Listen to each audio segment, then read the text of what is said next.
Thank you for tuning in to the GSMC Sports Podcast presented by the GSMC Sports Network. I'm your host, Nelson, here on this Tuesday afternoon.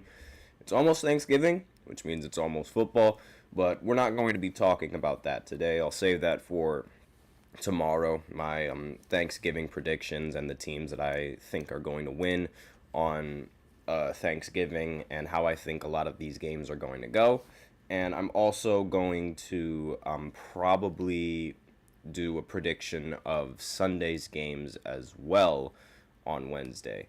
But we'll see how that goes. So, in today's first segment, we're going to be looking at Monday Night Football, and we're going to be talking about the winner. Monday Night Football, obviously, if you guys paid attention, the Ravens, they ended up coming out on top. We're going to be looking at that game. We're going to be highlighting some key plays, highlighting some issues that I see from both teams, and highlighting some things that I think are like noteworthy for this game and key takeaways. Then in the second segment, we're going to go in depth on like Bryce Young going up against the Chiefs because I really like that matchup. When Bryce Young matched up against the Chiefs, like he looked really good, and I wanted to talk about that and bring some attention to that. Then in the third segment, we're going to pivot to NBA basketball. We're going to focus on injuries and just update the injuries. It was going to be about Juan Soto and his status with the Yankees, but I got trolled by looking at his story because I thought he finally made his decision on who he was, like, where he was going in this offseason, because that is a big talk in the MLB right now. But it was just an advertisement for Celsius, so oops. But then in the fourth segment, we're going to talk about Saquon being in MVP conversations and the whole debate on whether or not an MVP is a quarterback award or if running backs, deserve to be in consideration for the MVP. That'll be in the fourth segment. We also have a special fifth segment at the end of the fourth segment, so be sure to stay tuned for that. And before I begin, I would like to remind everybody that we love to hear what you guys have to say during the show, whether you guys have a hot take, whether you guys have a burning question, something that you've just been dying to share. We're all ears, and if you really want your comment and or question to get noticed, then I recommend using Super Chat. You just click on the $ below the chat box, and you can send in your comments and or donations that way. They really help the show, make it much more interactive between myself and you guys. But if Super Chat's not really your thing, then you can always go ahead and use the link displayed below the ticker on every show segment. That is gsmcpodcast.net. Really helps the show. Makes it much more interactive between myself and you guys. So with that out of the way, let's go right ahead and get into this first segment, which is going to be talking about the Monday Night Football game and, whether, the key takeaways of this game, just how good the Ravens looked and how much more the Chargers seem to need some work, right? Like they're getting there. The Chargers are getting there, and it took a while for the Chargers to finally be in these kinds of conversations on whether or not they're a competitive team, because for the most part when they've had Justin Herbert, it seemed like they were basically relying on his right arm most of the time. And this has been like the one year where Herbert, he has not played phenomenally well. I mean, he has 2,400 yards. He does have 13 touchdowns to 1 interception, but it wasn't like he's been having these sort of jaw-dropping performances night in and night out, like how we're usually accustomed to seeing Justin Herbert play. And he's not even in MVP conversations, despite the fact that his team has a pretty solid record. Before this week, they were 7-3, and again, it's not necessarily like Herbert is playing bad, but it's not like he's been playing like the best that he's been able to play.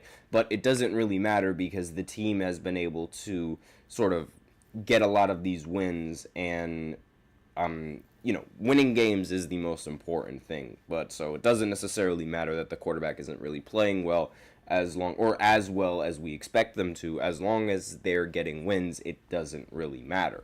And that was a big stigma on Justin Herbert's career, at least in my opinion, where it was like he would put up these amazing stats, but he'd still have like a 500 record as the starting quarterback. And there were also some times where, like, he'd put up these really bad stats, but the team would end up winning in this season. But that's besides the point. Again, now that he's winning, it seems like, all of those conversations about whether or not he is a competent quarterback or whether or not he can win these games have been put to rest. Like, that previous Chargers head coach that they had, really, it seemed like wasn't helping. But the coach that they have now, Harbaugh from Michigan, it seems like, he's finally found his groove as the Chargers head coach. However, in this matchup, it wasn't a very good game, coming in from the Chargers. Well, I shouldn't really say that. I should say that, like, the Ravens, they just have too much firepower on the offensive side of the ball for the Chargers to be able to do anything. Lamar Jackson ended the game with 3 touchdowns, 2 in the air, 1 on the ground. And, I mean, the Ravens, they've looked like a well-oiled machine, aside from their loss to Pittsburgh in the previous week. But aside from that, that was really, like, the only negative spot with this team and with Lamar Jackson. Every single one of Lamar Jackson's interceptions were not his fault. And it really, like, it's incredible that I'm saying this, but, he has only 3 interceptions. And all 3 of those interceptions were because his receiver was unable to catch the ball. Like, the ball would hit the receiver right in their hands, and it would either bobble or it would be deflected over to a linebacker's hands or a corner's hands. Like, it was not his fault that the receiver could not make the play. So, when you look at his stats, 3,053 yards, along with 27 touchdowns. Think of how, like, those 3 interceptions should technically be 0 interceptions. Like, those numbers are unbelievable. And he's most likely, after this game, cemented himself as the MVP favorite. Now, I don't really think it's fair to consider him cement him as the MVP favorite on a week where Josh Allen had a bye week. So maybe we wait, like, one more week until we come to that conclusion and that decision that he is the front runner for the MVP. Because I just don't think it's fair for Josh Allen, especially, considering the fact that Josh Allen, the last few games that he played, in the last game that he played, he ended up beating the Chiefs, and that sort of propelled him in the argument for being the MVP. And another part of the reason why that propelled him into the argument was because the Ravens in that week, they lost to the Steelers. So I don't really think it would be fair to just give Lamar Jackson the front runner to being the MVP right now when Josh Allen had a bye week. That being said, that also does not mean that I don't think Lamar Jackson deserves the MVP, because I do think he deserves it. I just don't think we should name him the easy front runner until we see Josh Allen step on the field again. But those are just my thoughts. In this game, I mean, Derrick Henry, he was phenomenal. 140 rushing yards on the day. He did not have a touchdown, but again, does not necessarily matter when you are rushing for 140 yards. And there's also some debate now on which running back between Derrick Henry and Saquon Barkley is going to break the rushing yards record, because they're really close in total rushing yards for this season. Like, I think the difference in rushing yards between the two is like maybe 39. Again, it's really, really close. And Saquon right now is on pace of breaking the NFL rushing yards record. And if he is close to breaking it, then that means, I mean, if Derrick Henry goes off for the last few weeks of the season and goes off even more than Barkley, then maybe he'll break the rushing yards record. Now, Barkley is also really close to breaking the scrimmage yards records, which means, like total yards records, like, rushing yards as well as receiving yards. And that's also it also propels Saquon Barkley to being in MVP conversations. More on that later. But and some people, they might like to put an asterisk on it because, oh, they get an extra game. Meanwhile, the records that were previously set only had like 16 games in the season and not 17 games in the season. But, that's just in my opinion, hater logic. But this game, it was close. I will say it was close. The Chargers, they opened up with a touchdown. The Ravens opened up with a punt. Then the Chargers punted. Then the Ravens punted it back. And then the Chargers took a field goal after 11 plays and made the score 10-0. Then the Ravens answered back with a 7-play touchdown drive to make the score 7-10. Then the Chargers punted, which the Ravens responded with another touchdown to make the score 14-10. And just before the first half ended, the Chargers responded with a field goal to make the score 14-13. And then in the third quarter, it was just the longest drives you could possibly imagine from both teams, and both teams ended with a field goal to show for it. So basically, nothing really changed in the score. It was 17-16, and then in the fourth quarter, the Ravens, they just pulled away from it. So they answered the fourth quarter with a touchdown, and then the Chargers went 3-and-out, and then the Ravens responded with another touchdown and made the score 30-16, and that was basically the end of the game. The Chargers would punt after a 3-and-out, then the Ravens would punt after 6 plays, and then the Chargers would add a garbage time touchdown with 2 minutes and 22 seconds left, I believe, and that was basically all she wrote. Then the Ravens ended up taking 2 knees, and they ended the game. Actually, wait, no, I lied. They ended... there were only 50 seconds left on the clock when they scored the touchdown. So again, just was not long enough to be able to, end the game or be able to score off of that unless they recovered the onside kick, which again is not necessarily going to happen because teams have to tell the other team when they're going for an onside kick. So basically, while the score looked close and the game was close throughout majority of the game, towards the final quarter, Baltimore pulled away, and the Chargers just added a garbage time touchdown to make it seem like the score was a little bit closer than what it actually was, and at least towards the end of the fourth quarter. But that's really all she wrote. Now, obviously, this propels the Ravens forward. It propels Lamar Jackson and his MVP conversation, and really, there's nothing else that needs to be said aside from the fact that the Ravens, they played great as a team, and the Chargers, they just have a lot more work ahead of them before they can actually be legitimate contenders for the Super Bowl.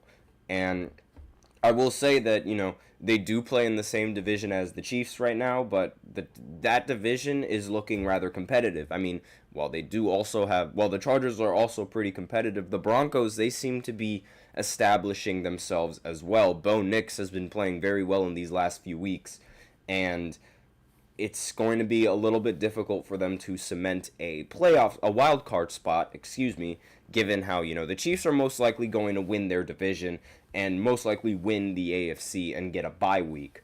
And, they're going to have to try and they're going to have to try to fight for a wild card spot. Now, with with the way that the AFC is looking right now, with the Ravens and then the Dolphins the Dolphins emerging, we can already scratch that either the Ravens or the Steelers, they're going to either host a home wild card or an away wild card. Those two teams are most likely going to make a wild card spot, and so that would mean that there would be 2 wild card spots left for AFC teams.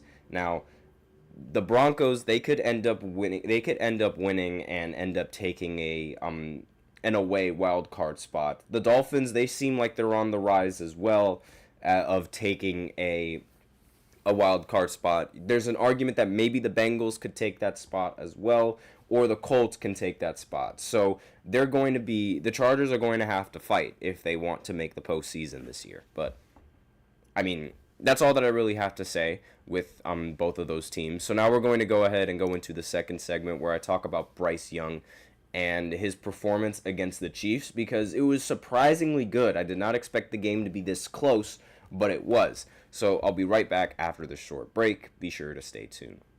I feel like I'm losing my mind. Is everybody in the world blind? Please, Lord, give me a sign, a sign. I feel like I'm losing my mind. Is everybody in the world blind? Please, Lord, give me a sign, a sign. I wanna be the greatest. Everybody on the fake shit. I look around and feel like everybody is the fakest. I make this every day and I'm impatient, hoping one day I blow up from the basement. Statement, the top is so vacant. I don't hear shit that I think is amazing. Waiting for my day when I'm playing sold out shows for 1,000 faces. Hey, give me that crown, get in my way and to be put down. It ain't your place, all this my town. If I want that shit, then I'll get it right now. I'm losing it, the noose it fits, I'm losing shit, a stupid myth. You choose to live or choose to dip, you choose to fight or lose your grip and lose a gift. Oh. I feel like I'm losing my mind. Is everybody in the world blind? Please, Lord, give me a sign, a sign. I feel like I'm losing my mind. Is everybody in the world blind?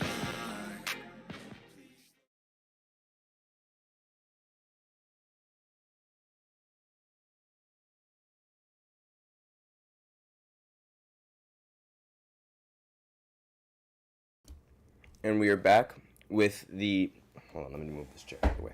And we are back with the second segment of the GSMC Sports Podcast presented by the GSMC Sports Network.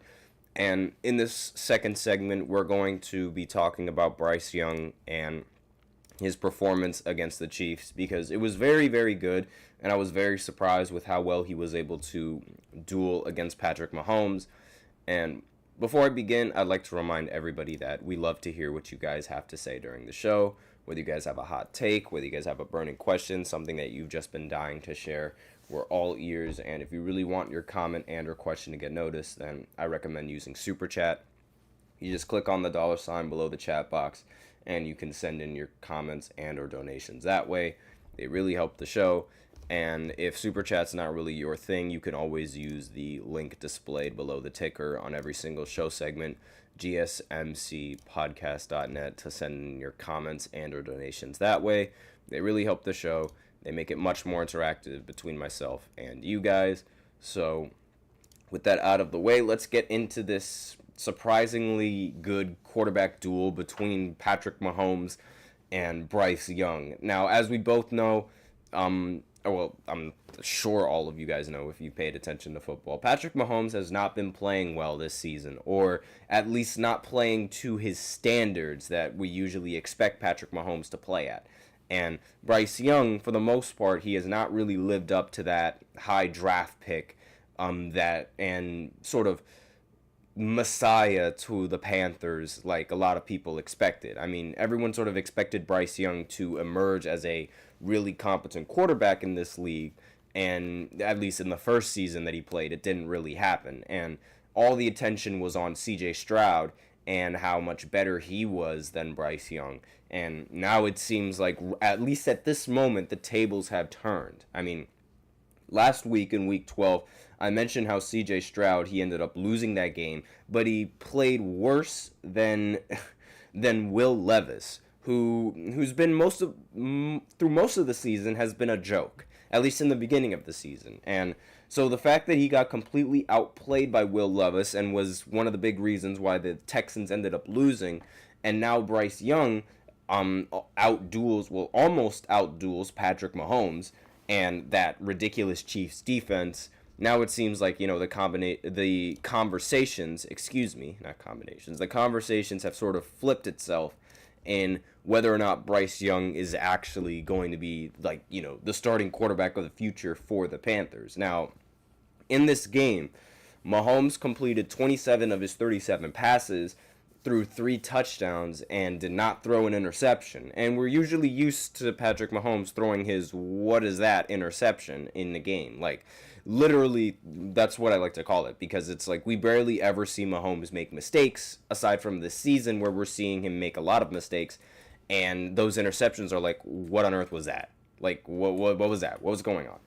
And The other players on the game, Kareem Hunt ended with 68 rushing yards. There were no rushing touchdowns in this game. All of the touchdowns were passing touchdowns from Patrick Mahomes. And Noah Gray ended with 2 passing touchdowns, with 2 receiving touchdowns, And DeAndre Hopkins ended with another touchdown as well. All of them were thrown by Patrick Mahomes, obviously. And on the Panthers side, Bryce Young, he ended the game completing 21 of his 35 passes for 263 yards, and he also threw for another touchdown. And obviously, Chuba Hubbard ended with a rushing touchdown on the night as well.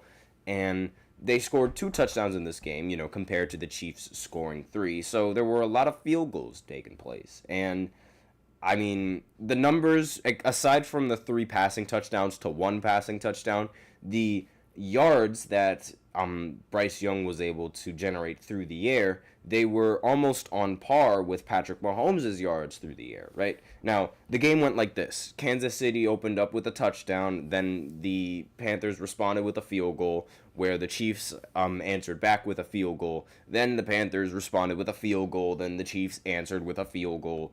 Then the Panthers punted, and then the Chiefs ended up scoring a touchdown to make the score 20-6, and then the Panthers, to end the first half, ended with a field goal. Now, when the score was 20-9, I just immediately assumed that the Chiefs' defense was going to hold up. I mean, it was just Bryce Young, and they hadn't been able to score a touchdown at all in the first half. So I didn't really expect the game to end the way that it did, and the game to be this close. And I was expecting the Chiefs to either, not necessarily run up the scoreboard, but I was expecting them to, keep this game, not keep this game close, that's what I meant to say. But to open up the third quarter, the Panthers opened up with a touchdown to make the score 20-16, but then the Chiefs opened up with a touchdown and answered right back to make the score 27-16. And then the Panthers ended up taking a field goal. Then both teams exchanged punts. The Chiefs ended up punting one more time. And then on the Panthers' final drive, they ended up scoring a touchdown to tie the game 27-27. However, there was too much time left on the clock for Patrick Mahomes to be Patrick Mahomes. And they ended up they did not score a field goal. They ended up converting on a 2-point conversion. The Panthers ended up converting on a 2-point conversion thanks to Chuba Hubbard. And they tied the score 27-27. I knew my math was off. But then, the Chiefs, they had the ball last. And usually when you give the ball to Patrick Mahomes last, there's really no return. There's a big chance that Mahomes is going to just seal the game right there, never give you the ball back, and you're going to lose because you just did not get a chance to touch the ball. And that's exactly what happened. The Chiefs, they ended up holding the ball for the final minute and 46 seconds, and they ended up winning with a field goal. So it was really the big reason why the Panthers ended up losing this game was because they did not get a chance to touch the ball again. And now it's looking like the quarterback situation, at least from the last few games that we've seen Bryce Young play in, it would look like the situation is fixing itself. Because when Bryce Young, at least in the beginning of the season with Bryce Young, he was absolutely awful. And he was so bad that he ended up getting benched. I mean, throughout this season, he's thrown 6 interceptions and he's only thrown 5 touchdowns. And obviously, he was benched for a little bit. But those interceptions and those touchdowns that he threw, I mean, it's a very bad touchdown to interception ratio. And let me just go ahead and just look at these games. Just to make sure that I'm right. So, after he finally got back into the starting lineup with going up against the Saints, he threw 1 touchdown and then he threw 1 interception. So again, pretty bad mistake there. But the backup quarterback for the Panthers, I mean, he looked like Andy Dalton looked like he would be a little bit better, but again, it was only a matter of time before he continued regressing and turning back into the Andy Dalton that a lot of people know. And that was when everyone was at least it was really against the Commanders. That was when the Panthers were like, all right, we might as well keep starting Bryce Young because maybe he'll develop into a much more solid quarterback than what he is. And so far, it seems like it's working to their benefit. Like, despite the fact that he threw an interception against the Saints, they did end up winning the game in the end. Obviously, we know that they beat the Giants, but it's not really that difficult to beat the Giants. And now he puts up a really solid game against the Chiefs. So, is Bryce Young going to stay the starter for the Panthers? Personally, I'm not really a big fan of Bryce Young. I don't think he's really that competent of a quarterback, to be playing long term. I'm not going to say that he was bad in this one against the Chiefs because that would be ridiculous. I mean, the Chiefs' defense is one of the best in the league, and he was able to tie the game, and the reason why they ended up losing was because they never touched the ball again. Now, despite this, however, I don't think this is something that the Panthers are going to want to live with long term. Now, I'm not a big fan of Bryce Young. I don't think he's that good of a quarterback. Like, while he does have his moments, he also has a big problem with him is his height. I mean, he can barely see over the offensive line, and doing that makes it a little bit more difficult to read defenses. And some of his throws are like, what on earth is that? And I don't know. Like, I'm just not that big on Bryce Young. And, like, a lot of people, they might say, maybe you're being a little bit too harsh. And, like, he did not have a really good situation for him on the Panthers in his first year. But to that, I say, that was the reason why he was drafted number 1 in the draft. That was the reason why he was picked so high. Because they expected him to be a difference maker, and he hasn't really shown that he can be a difference maker throughout his time on the Panthers. So I don't really think this is something that is going to stick with him long term.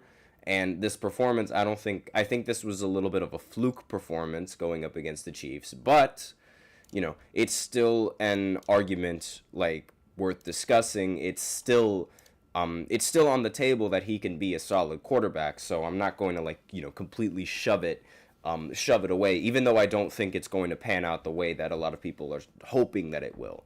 But that's all that I have in this second segment. So now we're going to go ahead and go into the third segment where I do a quick injury update on most of them, not all of them, at least, most of the important players that we have updates for on the injury and when they're expected to return. So I'll be right back after this short break, so be sure to stay tuned. Looking for your daily fix of sports talk without having to pay for it? GSMC Sports Network is available on YouTube. Just search GSMC Sports Network. Get your fix of daily sports talk shows on YouTube, absolutely free. NFL, college football, NBA, MLB, MMA, UFC, fantasy football, and so much more. GSMC Sports Network has shows running all day long, with new sports shows starting every 2 hours. Just like on your favorite cable sports channel, except GSMC Sports Network is absolutely free. Just search GSMC Sports Network on YouTube to catch one of your new favorite shows, like the GSMC College Football Podcast, Chip Shot Football Podcast, Hoops and Heels Women's Sports Podcast, GSMC Basketball Podcast, and so many more. Check it out for yourself. GSMC Sports Network, now available on YouTube absolutely free. Search GSMC Sports Network on YouTube right now.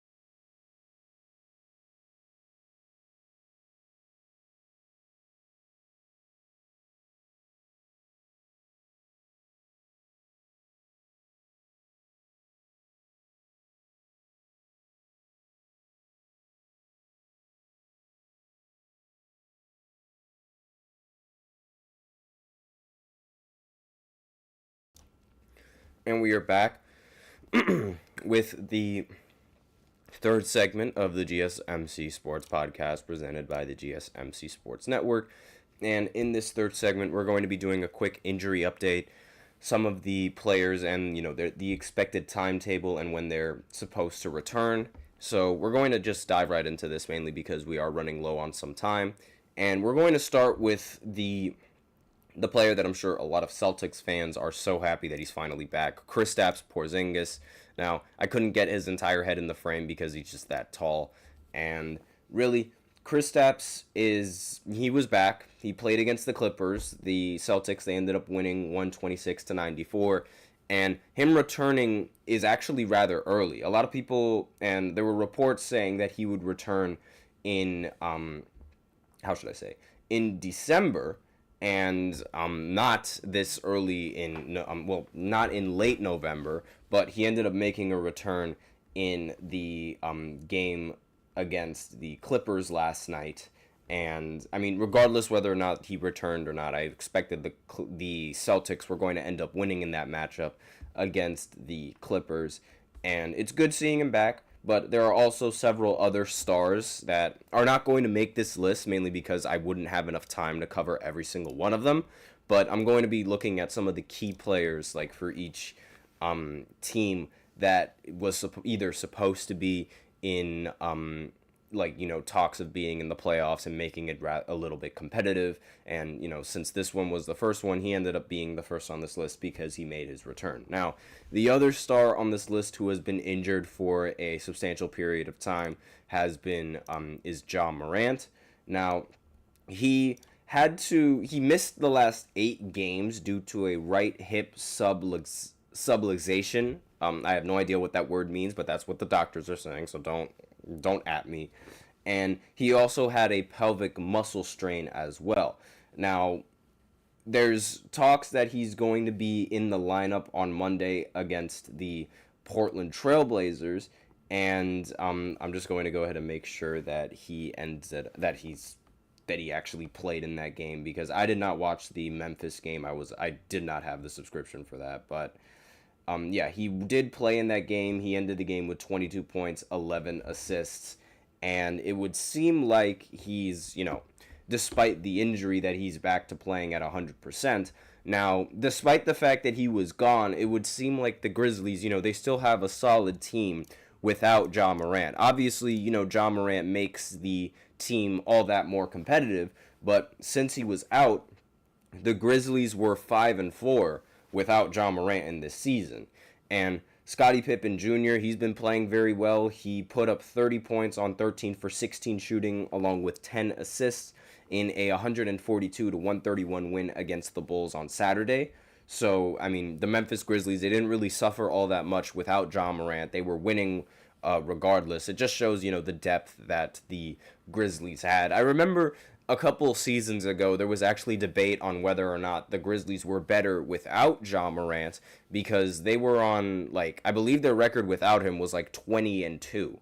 And, I mean, this just shows, the depth that they have and just how well they can develop their players and make those players competitive. Especially, Zach Edey, he's been playing really well this season, and if it weren't for Jared McCain also playing really well, then I think he'd be a lock for Rookie of the Year. As of right now, again, the season is still early, but again, this is just, the update on his return. So he's back, he's playing. Let's hope he doesn't get injured once again, and let's hope he doesn't do anything that would warrant him being suspended based off of things he does on IG Live. But we'll see what happens. Now, another player that's been injured for a majority of the season, in fact, since the start of the season, DeJounte Murray. Now, as you guys know, he was traded from the Hawks and landed on the Pelicans. A lot of people expected the Pelicans to be competitive, but the Pelicans, they've been awful. They've been really bad this season, one of the worst teams in the NBA, mainly because of a lot of injuries. DeJounte isn't the only player who's out. Zion is also out indefinitely. We don't have a timetable on his return, so there's no real update that I can give you about the status of Zion. And there was also CJ McCollum, who is the next player that I'm going to talk about.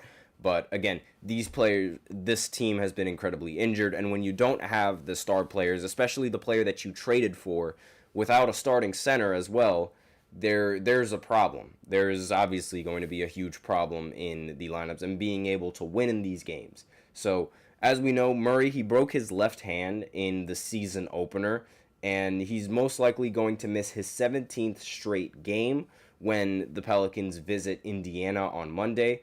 He will be in the lineup, however, when they host the Toronto Raptors on Wednesday, according to Haynes. After starting the season with 2 consecutive wins, the Pelicans ended up losing 13 of its last 15 games and just, being awful. And they're 4-13 right now, and no one else seems to really be healthy. Before Murray came back, they could get a boost in the backcourt from CJ McCollum, but who's also been upgraded to probable for the Pacers game. And as we know, McCollum has missed the last 13 games due to a strained right adductor. And also, as we know, Zion Williamson, he seems to be out indefinitely. Herb Jones strained his right shoulder. Jose Alvarado strained his left hamstring and is going to remain out. And Brandon Ingram is suffering from a sore right calf and is listed as questionable against Indiana. So all of these players on the Pelicans, they're suffering from major injuries.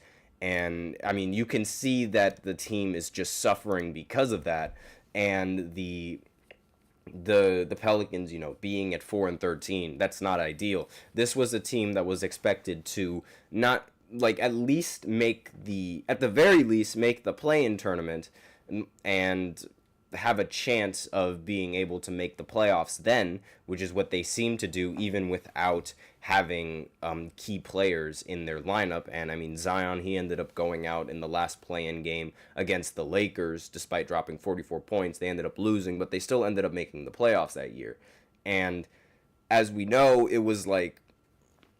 it's just unfortunate what the Saints are going through. Now, I'm not bringing up the 76ers because I have no idea what is going on with that team, and I have no idea just why Joel Embiid isn't playing a bunch of these games. I don't know why he's just listed as unavailable for some of these games. I mean, Paul George, he is injured as well, but again, there's it's expected that he's going to be out for a few weeks.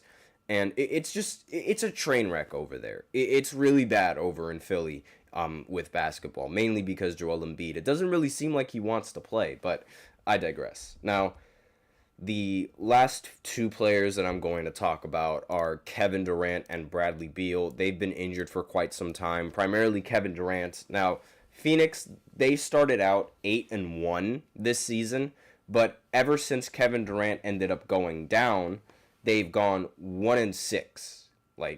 Going from 8-1 to 1-6 without Kevin Durant, it really shows the value that Kevin Durant brings to a roster. This has been a very similar story for Kevin Durant's career so far. I mean, ever since he was on Brooklyn, the team, they would start out strong, then he would go down with an injury, and then they would regress and ultimately make their playoff chances all that more ultimately make the playoff chances all that more difficult, and the trend is just repeating itself while he's on Phoenix. And I mean, going 1-6 without Kevin Durant is really, really bad, and going 0-5 without KD or Bradley Beal is also not ideal. And now the Suns, they're 9-7, and they hold the 8th spot in the Western Conference. So they dropped all the way from number 1 down to number 8. It's very competitive over there in the Western Conference. And I mean, they haven't played a game since last Wednesday, and it's officially listed that both Durant and Beal are going to be probable in the Lakers game. But again, this is just really bad for Phoenix, and the fact that you need these players to even have some sort of success in winning games, it's going to be a little bit more hectic once playoffs come around, because it's what happens if Kevin Durant doesn't really play well in some of these games? What's the answer then? What happens if Bradley Beal doesn't play well in some of these playoff games, which seems to be a trend of his? what's going to happen with Phoenix then. In my opinion, it was a big reason why they ended up getting swept in the first round, because they lacked the depth to be able, and the scoring depth, because this team is dependent on KD and Bradley Beal and Devin Booker. They have to play well, and that ultimately puts way more pressure on both of those players, because it's like if they don't play well, they know they're going to lose, and you don't want that kind of pressure if you're a player on any team. You don't want that pressure of like, oh, you need to drop 30 points in order for the team to be successful. And based on the last few seasons with Kevin Durant, it doesn't really seem like he can get the job done all by himself. But that's basically, those are my opinions, and I mean, those are the updates on the injuries. That's all the updates that we have. Chet Holmgren, there's no update on his return yet, and like I know he's very valuable to the Thunder, but I will say the Thunder, they've still been able to win some games without him. However, again, they really need him if they want to be able to compete in the postseason. But again, he was listed as out for mostly like 8 to 10 weeks, so it is going to be a while until we hear an injury update coming in from him. But and the Thunder coming in from Chet Holmgren, but we'll see how that works, and we'll see if they're able to sort of continue winning and continue maintaining a high seed to better their chances of making the postseason. But that's all that I have in this third segment. So now we're going to go ahead and go into the fourth segment, where I talk about the NFL MVP award, because Saquon is now getting in these MVP conversations, and I'm going to talk about whether or not I agree with that, whether I think that the MVP should be an award for quarterbacks, because there is the debate about that. So I'll be right back after this short break, so be sure to stay tuned.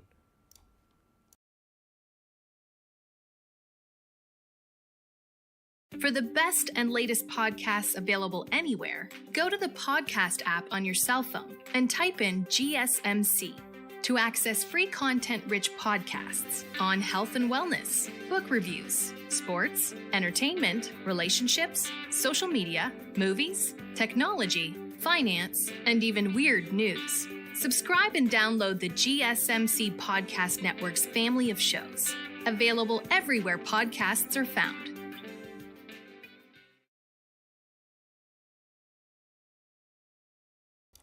And we are back with the fourth segment of the GSMC Sports Podcast, presented by the GSMC Sports Network.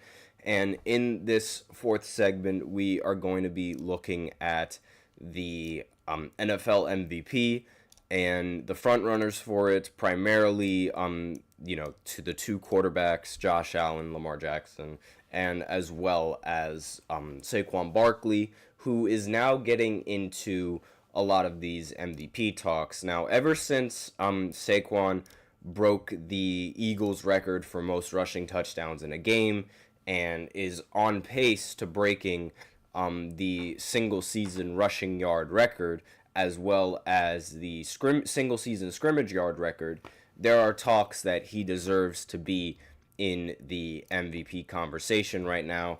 And let me just go ahead and pull up the odds real quick. And that exempting him from the MVP conversation would be unfair to him. So right now, the MVP odds are looking like this. Josh Allen is leading the odds, according to CBS Sports at least. So Josh Allen is leading the odds with 150 plus odds. Lamar Jackson is right behind him with 275. And right behind Lamar Jackson is Saquon Barkley, who has 500 MVP odds. And the last running back to win an MVP, I believe, was Adrian Peterson in 2012, when he was really close to breaking the rushing yard record, if he did not break the rushing yard record. I don't think he did. I'm pretty sure the rushing yard record was from Eric Dickerson a long time ago. And I mean, like, what year was it? 1984, I think it was. And there have been several running backs who have, won MVPs in the past. I mean, Sean Alexander is one of them in 2005. Marshall Faulk, Barry Sanders, Emmitt Smith, LaDainian Tomlinson, just to name a few. And it's it's not really common for a running back to win this award. I mean, remember the last time a running back won the award, it was over 10 years ago. And it's on top of the fact that it's just a completely new era of football where it's like a quarterback friendly era. It doesn't really seem like there are opportunities for running backs to be able to win the award. And the way that I see it, like because there's a lot of people that like to make the argument that MVP is not a quarterback award, that, running backs are also valuable, this, that, and the other. To that, I think it's blasphemous. I honestly think it's blasphemous, because you cannot tell me that a good running back is more valuable to a team than a good quarterback. You simply cannot tell me that. Like, I don't agree with the fact that I completely agree with the fact that MVP is a quarterback award, because it's like, now that's just how it works. That's just how football works. Now, if quarterbacks are playing bad and a running back is playing absolutely ridiculous, then yeah, give it to the running back. But more often than not, quarterbacks are going to win this award because the quarterback is the most valuable position in football. There's no argument about that. And like, no good running back is more valuable to a team than a good quarterback. As good as Saquon Barkley is playing this season, he's not more valuable than Josh Allen on the Bills right now. Like, the Bills, they would not even be in the position that they're in without Josh Allen. The Bills would not have won the game against the Chiefs without Josh Allen. And the same thing can be said with Lamar Jackson, where the Ravens, they wouldn't be in the position without Lamar Jackson and his ridiculous season that he's having. Now, Derrick Henry, he is playing phenomenally well along with Lamar Jackson, and so there could be a little bit of an argument that, because Lamar Jackson has that help from the running back, that he shouldn't be in these MVP talks. But his numbers, Lamar's numbers, they speak for themselves. Only throwing 3 interceptions this year, and he won the MVP last year, and he already has better passing yards, he already has better passing touchdowns, and he already has less interceptions than what he was able to accumulate in last season when he won the MVP. So there's no reason why Lamar should not win the MVP this season. If Josh Allen continues playing this well, then Josh Allen definitely deserves to be in this MVP talk. But it's not the fact that it's a quarterback exclusive award. It's just that good quarterbacks are going to be more valuable to a team than good running backs. And a big year that I like to I like to use this argument to sort of better the fact that it's like, it's a quarterback award. That, remember Jonathan Taylor? There was one ridiculous season that Jonathan Taylor had where a lot of people, they expected Jonathan Taylor to win the MVP. Now, I don't remember. I think it was, I'm just going to go ahead and just check to be sure. I'm pretty sure it was in 2021 when Jonathan Taylor was in the conversations of being the MVP. And, his numbers that year were incredible. I'm not saying that they weren't. But to put him at MVP over a good quarterback, I don't think that's, like, legit. Like, that should not happen. And, ever since the offensive line on Indiana hindered, because the offensive line on Indiana was phenomenal in 2021, once it took a step back, Jonathan Taylor also ended up taking a step back. In fact, he took a huge step back. He's never been able to achieve those big numbers that he was able to do ever again. Not to mention, he hasn't even been, the media barely talks about Jonathan Taylor now. And it's like, no good running back is going to be more valuable to a team than a good quarterback. And we've seen it with Saquon Barkley on the Giants. I will say, he was great on the Giants, but there were some games where he would have some really bad rushing games, and mainly because the offensive line was not producing enough and not doing enough to allow Saquon Barkley to make these plays. Without an offensive line, a running back could really hinder in their performances. However, if you have a good quarterback and a good difference maker at quarterback, then the offensive line wouldn't necessarily matter all that much. Now, I'm not going to say that a quarterback is independent of an offensive line, but any good quarterback can find ways to win no matter how bad the offensive line can be. Like, we saw Eli Manning lead the Giants all the way to the Super Bowl when the Giants' offensive line was ranked 31 out of 32.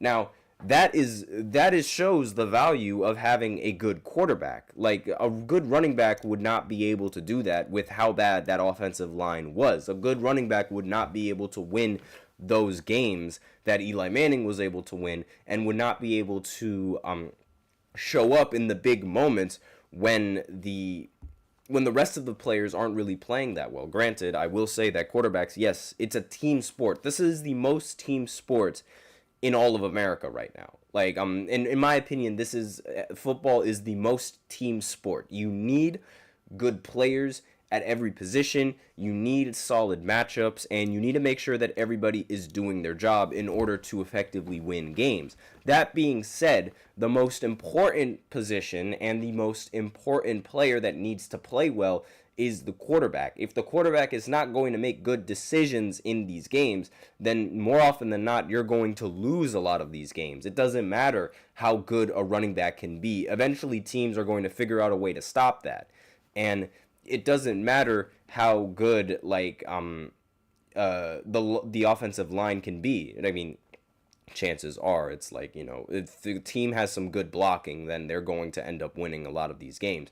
But if a team has a good offensive line, then any running back can really thrive under a good offensive line. So I don't see a good running back being more valuable than a good quarterback, especially when the quarterbacks are Josh Allen and Lamar Jackson. Like, we see Josh Allen, and we see the type of throws that he's able to make, and he's toned down on the interceptions and the turnovers this season, and it's like, even when the pocket collapses, we can see that he can still create opportunities for his team, either by running it himself or making a ridiculous throw. Same thing can be said about Lamar Jackson, and in the previous years when Patrick Mahomes was able to win MVPs, we were able to see that from him as well. Like, despite the fact that the offensive line would collapse at arguably the worst times, Mahomes would still be able to scramble, and he would still be able to make plays and give his receivers opportunities to catch the ball. And that was a big reason why they were able to win these games, and why they were able to be a ridiculous scoring threat in a lot of these games. Because without Patrick Mahomes, the team wouldn't go anywhere. And at least in the previous years. Now you can say that he's a little bit of a liability sometimes, but that's besides the point. These two quarterbacks are incredibly valuable to the team, and the teams would not be there if they did not have Josh Allen or Lamar Jackson under center at quarterback. And, I mean, we saw it with Huntley, how the Ravens, they sort of did not play well at all with Tyler Huntley at quarterback. And, I mean, with the Bills, we haven't seen a running back on the Bills that was like, oh, fantastic, since you-know-who. And on top of that, the Eagles, they have a very solid quarterback with Jalen Hurts as well. So, again, Jalen Hurts is not, like, having a MVP caliber season like we're used to. But, again, it's the value that he brings. Like, we already know the value that he brings. It's just accentuated now that Saquon Barkley, I mean, he's been able to do all of these ridiculous things, primarily because the offensive line is that good. But those are my thoughts on it. And, I mean, I just can't see a running back winning, being considered more valuable than a good quarterback. That's just me, though. Let me know in the comments what you guys think. That's also not to take away from the amazing season that Barkley is having. But with that out of the way, we can go into our break and then go into the final segment, which is going to look at I'm going to recap all of the NBA games that took place yesterday and give my predictions on the in-season tournament games that are going down later tonight. So I'll be right back after this short break. Be sure to stay tuned.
And we are back with the fifth and the final segment of the GSMC Sports Podcast presented by the GSMC Sports Network.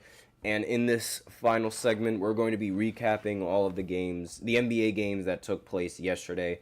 And then we're going to go into the predictions for the in-season tournament games that are going to be happening today, as well as the potential outcomes for a lot of these games. Now, let's go right ahead because we are a little bit low on time.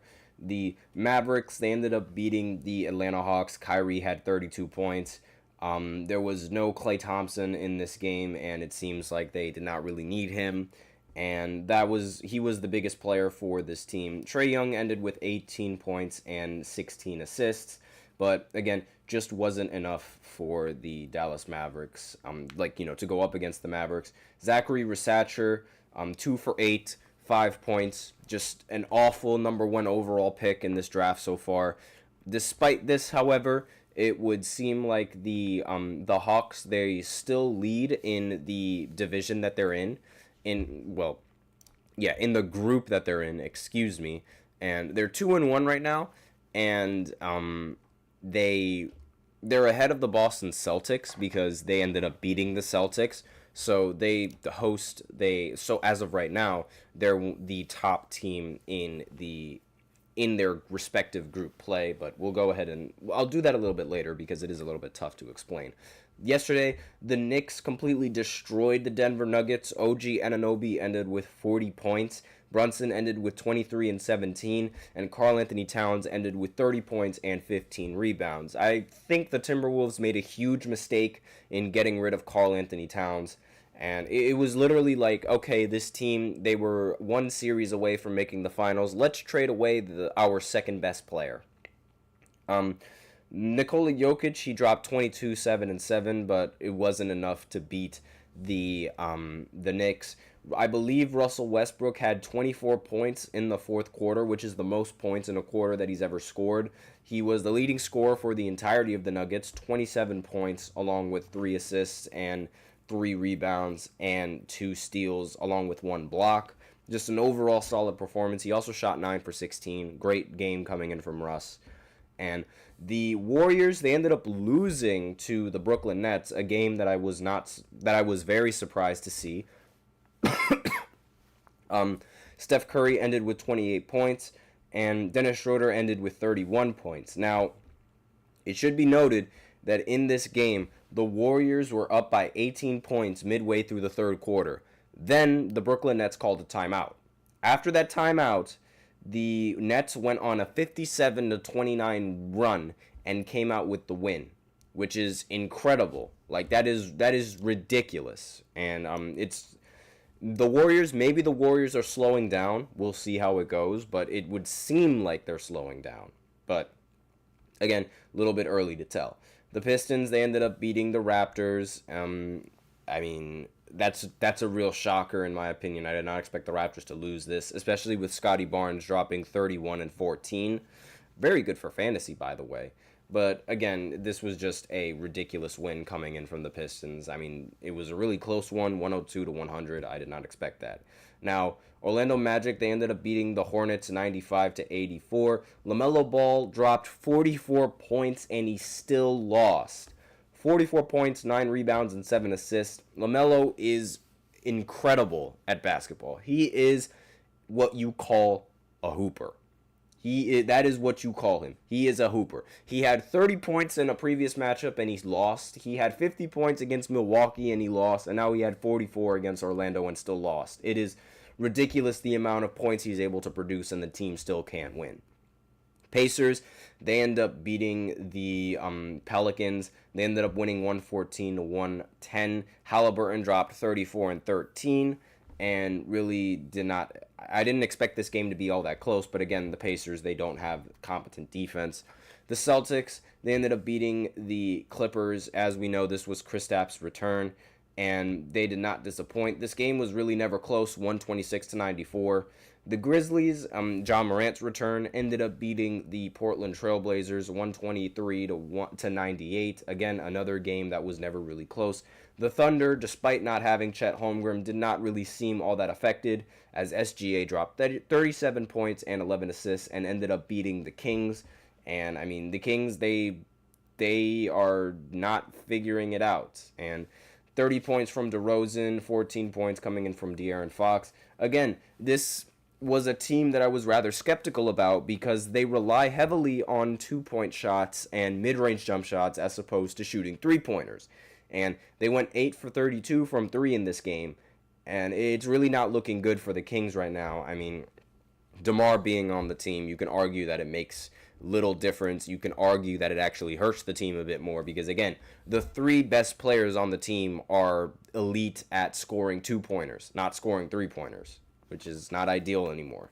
So those are the recaps for last night's game. It was quick because I do want to get into tonight's games. And now the in-season tournament and their standings right now. Orlando holds the number 1 spot in the Eastern Conference thanks to a point differential. Milwaukee holds the number 2 spot, surprisingly. And the Hawks hold the 3 spot. And the wild card, which is the 4th spot, is held for the Knicks, who are also flawless in this in the in-season tournament games. Now, on the Western Conference, the Warriors have already clinched a spot in the in-season tournament. They're the only team that has clinched. Houston is 2-0, and they're waiting to play Minnesota to see if they clinch as well. The Lakers are also 2-0. The Lakers are undefeated in the in-season tournament, by the way, and they are 2-0 right now and the only reason why they are not in like the second spot is due to a point differential from Houston. And the Mavericks, they are 2-1 and they hold the wild card spot as well. Now, in these games, the games that are going to be going down today, the Lakers, they're going to match up against the Suns. I believe if the Lakers win this matchup, then they're going to clinch the in-season tournament. They play away at 10 p.m. on TNT, and I think the Lakers are going to come out on top with this one. I have no idea whether or not Kevin Durant is going to be playing. I also don't know if Bradley Beal is going to be playing, but if they do play, then it might seem like it would seem like they're going to be able to beat the Lakers, but I have faith in LeBron. I have faith in Anthony Davis. I think the Lakers are going to be able to win this matchup. Next, the Wizards, they're going to go up against the Bulls. I'm going to pick the Bulls in this matchup. The Bucks, they're going to match up against the Heat. Even though the Bucks are playing really well right now, I am still not going to pick them. I'm going to pick the Heat. I do not have faith in the Bucks. And I think the Heat are going to be able to come out on top in this matchup. Again, if I'm wrong, then so be it. I like seeing Giannis thrive. But again, I just have no real faith in the Bucks and in that team. I put my faith in them in the beginning of the season. I can't do that now, especially with Doc and Darvin Ham as their coach. Now, the Timberwolves, they're going to match up against Houston. If Houston wins this, then I believe they clinch as well, and they'll end up hosting, well, not really hosting, but they'll end up earning a spot in the in-season tournament game. And they're going up against the Timberwolves. I think Houston is going to end up winning this matchup. And finally, the Spurs, they're going to go up against the Jazz. I'm going to pick the Spurs in this matchup. The Spurs, they've been on a roll recently. They're finally a positive team. They're 9-8 right now. And the Jazz, they're 4-12. I think the Spurs are going to come out on top in this matchup. So that's all that I have on this 5th segment, and that's it for the show. Thank you so much for tuning in to the GSMC Sports Podcast presented by the GSMC Sports Network. Your support means a lot to us, so remember to subscribe to the show, leave a positive review. It really does make a difference. We also invite you to follow us on Facebook, Twitter, TikTok, and Instagram for more content and updates. As usual, we love to hear what you guys have to say during the show, whether it's a hot take, a burning question, or anything that you're just dying to share. We're all ears. And if you really want your comment and or question to get noticed, then you can use Super Chat. You just click on the $ below the chat box. And if Super Chat's not really your thing, you can always use the link displayed below the ticker, gsmcpodcast.net. Really helps the show, makes it much more interactive between myself and you guys. That's all that I have today. Thank you so much for tuning in. I am your host, Nelson, and as always, take care. Let's